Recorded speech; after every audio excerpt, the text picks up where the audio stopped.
Welcome to Ask Sean, where I explore all sorts of questions about being human and invite you, the viewer, to become more present to yourself, your relationships, and your life. I'm Sean Slevin, a licensed professional counselor and a licensed marriage and family therapist. And if you have a question for me, you can send that to me anonymously at asksean.org. So in this video, I want to talk about depression, about the experience of depression, the diagnostic category of depression, and in particular, I want to explore just a more nuanced approach to seeking healing when we have depressive symptoms. Depression can be really difficult in a number of ways. It's really difficult to be in it. It's also difficult to understand, precisely because it's a complicated and at times confusing mix of various things going on, various factors, whether external or internal. And so for that very reason, I think it's good for us to be careful about our language in terms of, like our culture is really prone to, in my field even, to sort of shortening conversation around this to simply, well, I have depression. And I really think it's better to frame it as, well, I have depressive symptoms, and I currently meet the diagnostic category. I meet the diagnosis of depression. The diagnosis is useful. I'm not saying we should do away with that, because it's just describing a very real, very human experience that can be extremely debilitating. But it really is describing a collection of symptoms and an intensity and duration and pervasiveness of symptoms. And so if we just stop simply at saying, oh, I have depression, we rob ourselves or we rob others of, if we're just saying, well, you have depression, end of story. Like we are robbing ourselves of an opportunity to delve deeper into what are all the things that are going into my particular experience of depression. Because again, it can be very varied and it can be very complex and very messy. It can be a lot to untangle. When I think about my clinical work with clients over the years, honestly, I've had many people come in with meeting a diagnosis of depression, having symptoms of depression. And again, I find that as we work together, it's not that we actually work on the depression per se, as much as that we start to tease out what are the things underneath that are driving this experience of depression, this experience of depressive symptoms. If we just stayed at the level of just trying to sort of treat the depression, we wouldn't get very far, because there's all these things underneath that are what are fueling it, right? I mean, it's sort of like if you have, weeds in your yard, and you just keep chopping them off at the top, and then it's like, oh gosh, it just keeps coming back. Why do these weeds keep coming back? Well, it's like you've got to get down to the root, right? Like you've got to pull them out by the roots. Now, the analogy isn't an exact one-to-one, because it's like we're not necessarily pulling things out of the psyche, but we need to get down to the roots of where there's places of wounding, where there's emotional things going on that the person doesn't have the capacity currently to be with in a healthy way. Where maybe there's environmental factors that we need to identify and explore what we might be able to do something about. All of these different things, right, require us to dig down, right? Otherwise, it's a little bit like, like having an accident where you get a stick stuck in your arm and, going to the doctor and saying, hey, my arm really hurts. Can you do something about the pain? And a good doctor is going to be like, well, let me see your arm. Let's see if we can determine what's causing the pain and can address that, right? And yes, I can give you some painkillers in the near term, but we want to figure out what's causing the pain, right? We want to figure out what's causing the symptoms of depression, right? We don't want to just go around with a stick stuck in our arm for the rest of our life, constantly just trying to sort of, chase that pain, right? Like we want to actually can we remove the stick? Can we bind up the wound? Can we clean it out? Do some physical therapy if the muscle's damaged, or if the bone is broken, give me a cast for a season, all these kinds of things. Let's treat the actual thing, right? So don't mishear me. I'm not saying depression isn't real. It is an extremely real experience. It can be yeah, it can be really awful. It can be really awful. I know from personal experience. But it is so much more complex than the label, right? The label it's a helpful starting point, right? But it's not a useful ending point. it So it can be helpful in describing both to ourselves and to others. Kind of this is sort of, again, the severity and intensity and sort of, kind of some of the general kind of quality and texture of what I'm experiencing in my life right now. And so it's a useful category in that regard. But we really want to get into teasing out what is fueling this. We don't want to just sort of settle for, well, I have depression, sucks to be me. I'm just going to like muddle along, and that's the end of my story. I mean, that would be cruel, right? Like to just sort of to end there. Now, I'm not trying to suggest that there are quick and easy fixes. If you've watched any of my videos, you know that I do not subscribe to a view that there are quick and easy fixes in life. Not that there can't sometimes be sort of, kind of quick short-term gains, right? I mean, there is such a thing as sort of low-hanging fruit of like, I remember one season of my life where I fell into some depression. And one of the things that was going on is I was in a context where I was in a different part of the world where during the summer where daylight went like most of the day. So there was only 4 hours of dark. And I was trying to sleep in a room with no fucking curtains. And so one of the things that would have helped me would have been to be like, I need to buy some dark curtains and a sleep mask, like, so that I can like get some better sleep. Like my sleep was just destroyed during that period of time. And I was young and foolish, and I didn't have anybody kind of in my vicinity to be like, that might be contributing to things. Now, there were also additional factors going on. It wasn't just that, right? But that would have been some low-hanging fruit. That would have been an easy, immediate thing that would have like given me would have gotten me a little bit of margin, right? Like to start being more rested, right? Like I would have started to have a bit more emotional bandwidth for then dealing with the other things that were going on inside of me emotionally, the other factors that needed addressing.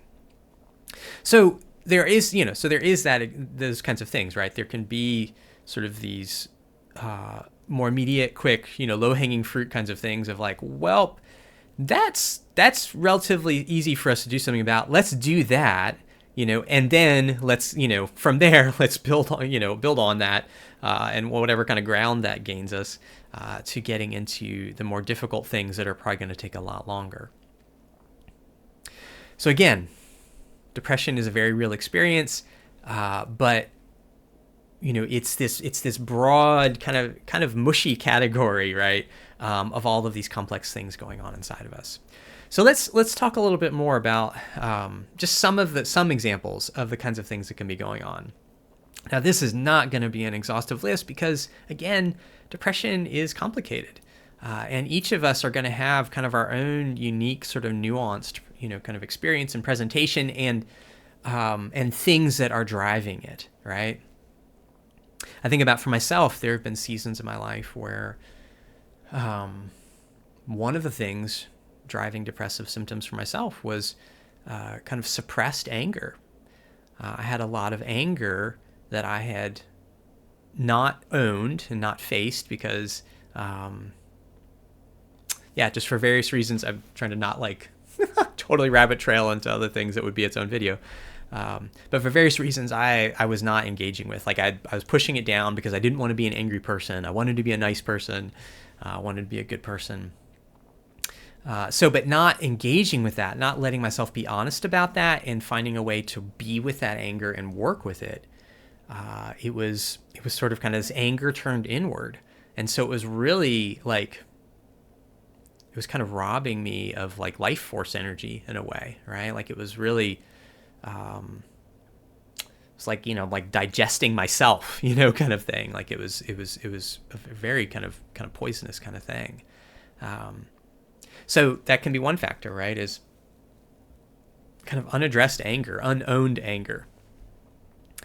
Now, I should say, depression is rarely going to be just one thing. So we're gonna touch on a bunch of different things, and typically it's going to be some mixture of some of these things, or whether some of these things or other things, plus maybe some environmental factors, some background factors, maybe some predisposition in terms of our genetic makeup or something. I mean, we don't have like a real, there's not an exact way to measure that, I don't think, but depression can, kind of run in families, and some of that's probably because it's, passed down emotionally, and some of that can be, we can be predisposed to different things and whatnot.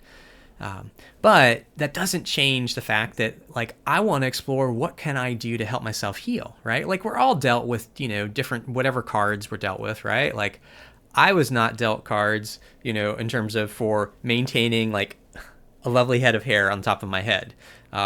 I was dealt cards for, like, I can produce a lot of hair on my face. Like, this is no effort at all. It's like, those are the cards I'm dealt with. And so how do I live with that, right? Like, how do I live into that and do the best, make the most of the life that I've got, and the cards I'm dealt with. So even if you think that you may be predisposed to depressive symptoms, right? Like, that just gives you an indication that, like, okay, I've got things that I need to, like, really take responsibility for caring for myself regarding, right? Like, don't just let it be the end. Again, this is the drum that I'm always beating. Don't let the story end with, like, oh, well, sucks to be me, right? It's like, well, there are always going to be things outside of our control, but let's examine what we can do something about. Let's examine where we can help healing to happen, help growth to happen, where we can build emotional muscles. So we touched on anger, kind of suppressed anger, kind of pushed down anger, that can contribute to depressive symptoms. Shame is a real big one. I think shame is almost always present in some kind of way, some sort of guilt-shame dynamic, unhealthy guilt, yucky shame dynamic is often at play in depressive symptoms, and is mentioned in terms of sort of like some of the diagnostic criteria and whatnot. And this is part of where, depression can lead towards thoughts of wanting to end one's life, wanting to escape, from the shame that we're feeling, the sense of worthlessness, of not having value. So we want to address that shame. Like, that shame is a huge, huge thing to work on. Not easy, not remotely easy, of course. But it is something that we actually can grow. We can grow and heal. We can make progress, and that's going to look different for each of us, right? Like, some of us are going to struggle intensely with shame our whole lives. Some of us are going to be able to reach places where there's a fair degree of peace inside of us, and where we actually can come to really like ourselves. So again, whatever our dynamic is in terms of our wounding and our makeup and our background, whatever, our responsibility, I think the invitation to each of us is like, okay, well, whether it's fair or not, like, this is what I've got to deal with. Like, so if I'm really prone to shame, then I have a lot of work to do, and I've got to keep learning how to, and building muscles of how to fight against shame, how to push back against it, how to be with it, sort of be present to it in a way that doesn't let it rule me, right? Like, it may never go away. Like, it may always be perhaps a loud voice inside of you. I don't know. But you can change your relationship with it, right? Like, you can grow your capacity to have more of a solid core self that can start to question the shame, to be like, is that really true? What, like, the awful thing that you just said about me? Like, I don't think that's right. No, hold on. Again, not that it can't be really hard and really excruciating, because it really can be. But there is so much that is possible for us as humans. I mean, I have for myself, I have reached places of, um, being able to actually like myself and not hate myself, right? Like that is just the me of 30, 40 years ago. I wouldn't have even been able to understand the words, as I was literally yelling at myself, saying horrible things to myself in the midst of mistakes and failures. And it's not to say that shame doesn't come up, or unhealthy guilt or whatever. I just had something the other day where, and this actually touches on another factor we'll talk about, but where I was pretty sleep deprived for various reasons, had come back from a trip, and the return home got delayed in various ways. So I got home really late, and then I was in a social setting the next morning, and there was this minor little thing where, just a little bit of like kind of unhealthy guilt like kind of cropped up in me. And then it prompted me to act in sort of this little, it was subtle, but this like funky way that was like, why did I do that? Why was I worried about that? And then later I was like, oh, because I had this weird guilt shame thing going on. And I think I was more susceptible to all of that because I was really tired. So it's like, we're going to have these struggles, but the point is we can grow a lot in regards to them. Such that they don't rule us as much, or hopefully don't rule us at all. It just becomes more just like, occasional little blips. So guilt, shame stuff. So that's another common one. So an environmental one, which I was just alluding to, is sleep. Like if we are sleep deprived, if our sleep is really wrecked, and like I was alluding to that earlier with, the earlier example. So like that can be huge, right? Like that can, again, not that that's like the singular cause of things, but it's like sleep is so fundamental to being able to work on anything. And so that's one of the things when I'm working with clients is I will check in with them on the quality of their sleep. Now, I'm not a sleep expert or whatever in terms of my vocation, but I have a lot of personal experience in terms of my own sleep challenges and whatnot. And so I know enough to be able to, just invite people to be paying attention to their sleep. And, here's kind of like, minor safe ways we can experiment with how to improve it. Right. And then obviously, if it is sounding like there's potential, things like sleep apnea and stuff like that, for which there, are very straightforward, treatments, CPAP machine, that kind of thing, then, I encourage people to get, have a sleep study done and explore that route. But, there can be like environmental factors like, maybe the nature of one's work, like shift work. Some of my clients, over the years will be working night shift or be rotating shifts. And so that, is all sorts of challenging, right, in terms of how that can really wreck their sleep, or other factors. Think about a client who had a difficult living situation where they were in an apartment building where the people above them were like really noisy, like really late into the night. And so that was really challenging. And so one of the things, as we talked about it more, like it motivated them to be like, I need to find a different living situation.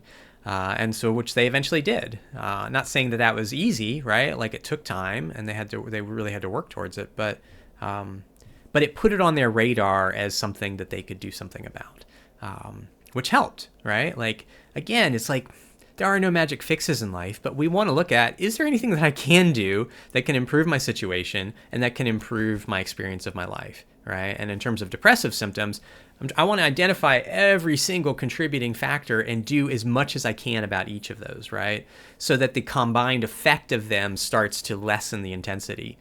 So that eventually I no longer am having depressive symptoms. I might still be struggling with some of these individual things, but I'm not having so much of that combined ganging up on me effect, right?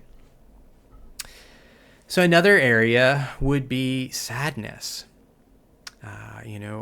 unaddressed grief, a backlog of grief. This is a common one when I've worked with people on with depressive symptoms is like, there can be, part of why this is common is that our culture is so allergic to grief and to grieving. And so we most of us don't really know how to grieve in a healthy way. Like we're really taught and encouraged to do everything we can to just not feel that and try to skip over that. And the bummer is it doesn't go away. It doesn't go away. And so just like, my suppressed anger, which, kind of a bit more to that story, I was angry because I had pain. So it was a mixture of things. Like I needed to be able to be angry as part of my grief process. And then I needed to be able to be sad as part of my grief process. I needed both. Right. And so the inhibition, the truncation of those, right. Like it kind of, this is maybe one way of, not that this maybe always applies to depression, but sometimes it's a little bit like being emotionally constipated.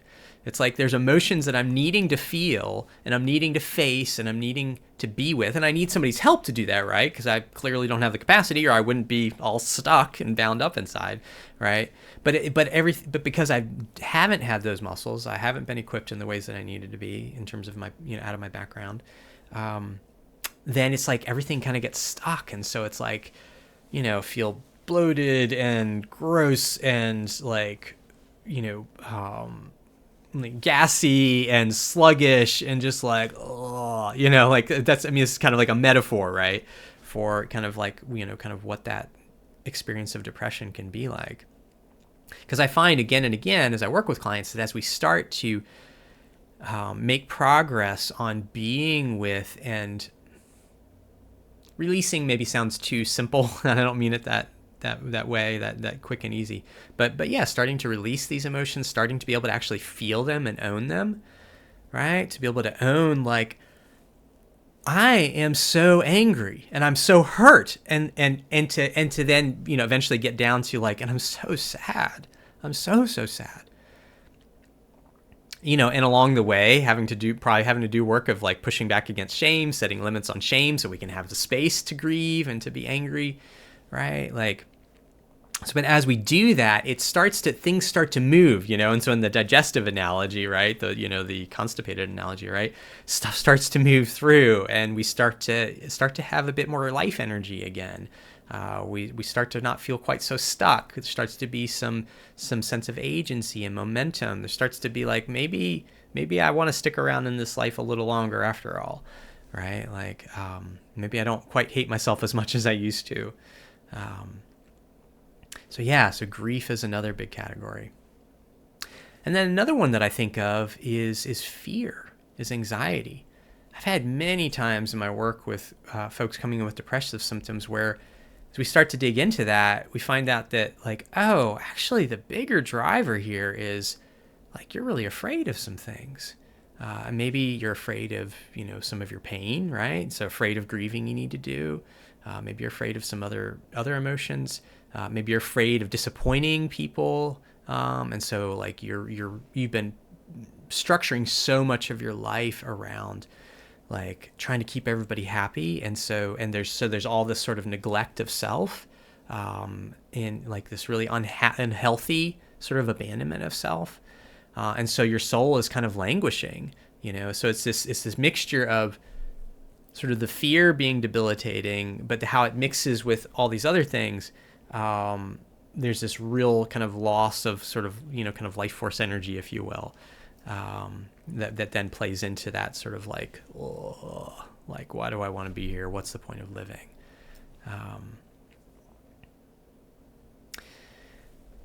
So that's, I'm trying to think if there's any others I want to touch on. This is not an exhaustive list by any means.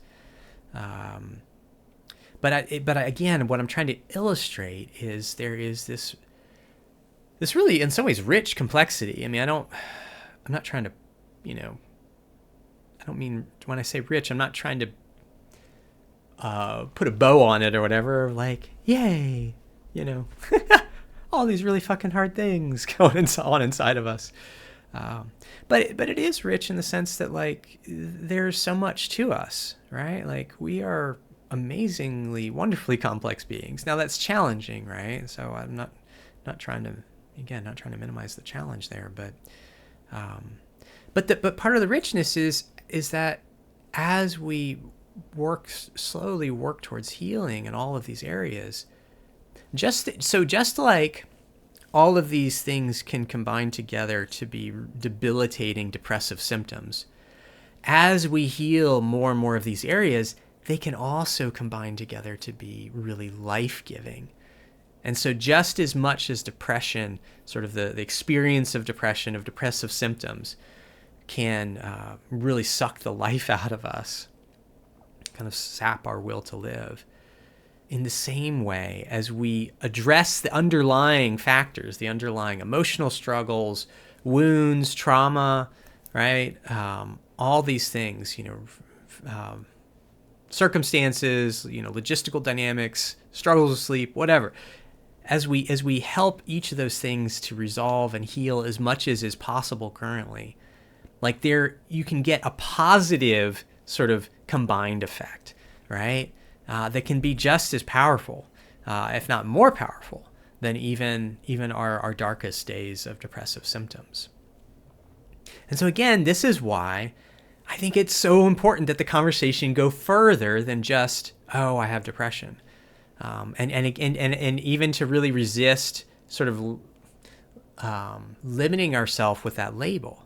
It's like, well, I am more than my diagnosis, right? And my diagnosis, especially I would say in the case of depression, is a description of difficult symptoms, right? It's a description of the difficult experience I'm having in my life right now.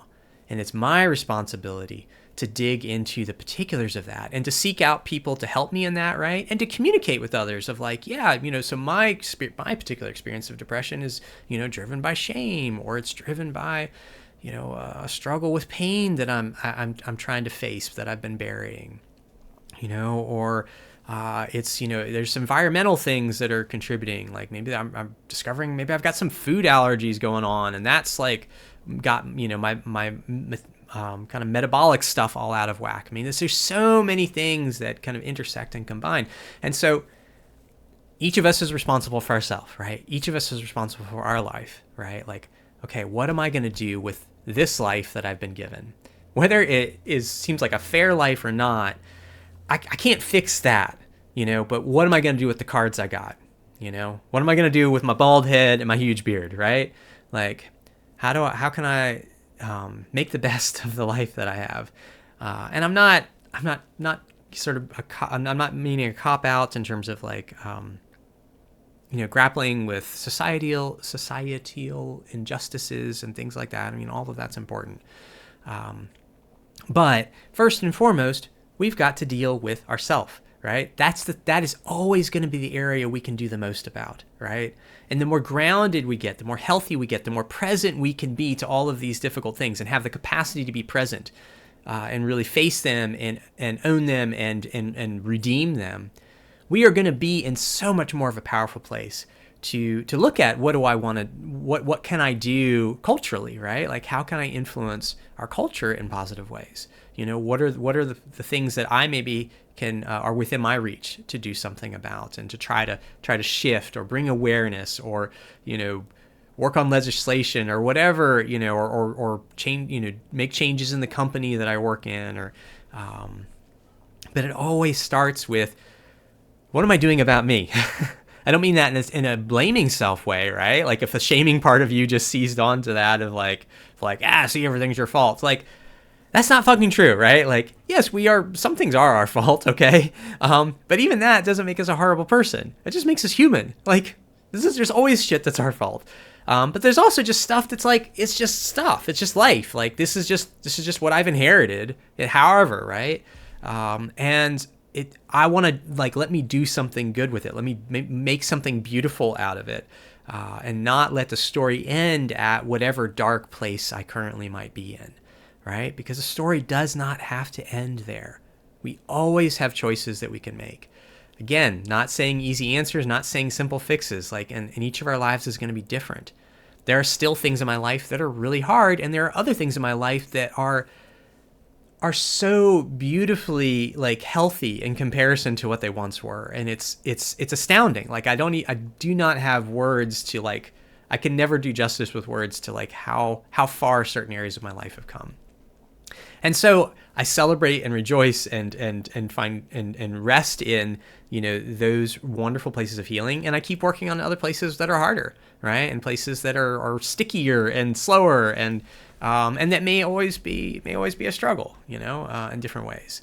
And that it's the same thing in terms of environmental things. It's like, we do as much as we can, and we keep trying to, to work towards, better changing our circumstances as much as we can, and recognizing that there's always going to be more that we wish we could do than may be possible right now. But the thing that I want to keep driving home is look for what could you do now, right? Again, not in a shaming way, right? But find somebody, whether a counselor, a mentor, a friend, and be examining and be curious about, what is driving my particular experience of my depressive symptoms? What are the things that I'm being invited to work with, to work through, to help heal? Like what aspects of me have I buried, or am I disconnected from, or am I hating, or whatever? And how can I move towards even the parts of me that are destructive? How can I develop the capacity to move towards those with a compassion, with a love, but also a limit setting, right? I mean, the shaming part, right, is a great example of this, right? I can't cut that out, right? Like it's in there.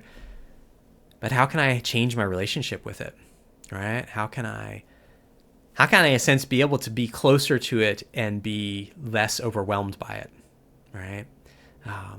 And so I want to be able to do that with any difficult emotion inside of me, right? The goal is not to get rid of them or stop feeling them.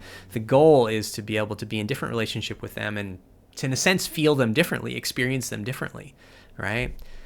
So like the thing the other day where I had this little bit of guilt come up that was like, it's like, that was not really a healthy guilt. Like if that had been years ago, like, that would have wrecked my day and just, oh gosh, like it would have been this huge thing, right? Instead of being like, well, that was a bummer, but it was a relative blip.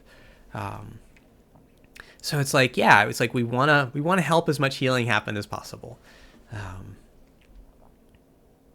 So if you are deep in depressive symptoms, I'm so sorry. I'm sorry for the struggle. I'm sorry for how hard it is. I'm sorry for the pain. And there's a lot that you're being invited to look at and to work through. And so seek out help. Find people in your life who can walk with you in that, who can be curious with you about what's going on under the surface, and to start untangling that sort of messy, ball of yarn or whatever. So you can help those various pieces, those various elements to heal and to change. Don't let the intensity of your depressive symptoms, the weightiness of it, don't let that be the end of the story, because it really doesn't have to be. Progress may be slow. It may be really slow for quite a while, but that doesn't mean that it can't happen, because it can. I've seen it over and over and over and over again. Each of us is capable of so much more than we imagine. So much more. That doesn't mean that life is going to be perfect, because it's not. But it also can be better than we thought. It's this weird sort of paradox. So, don't give up. Don't give up on yourself. Don't give up on your life. Don't give up on your emotions. All those things inside of you that are calling for your attention, for healing, they matter because you matter. It is good that you are here. It is good that you exist. It is good for all of us that you are here. It really, really is. We each matter. Well, until next time, peace be with you.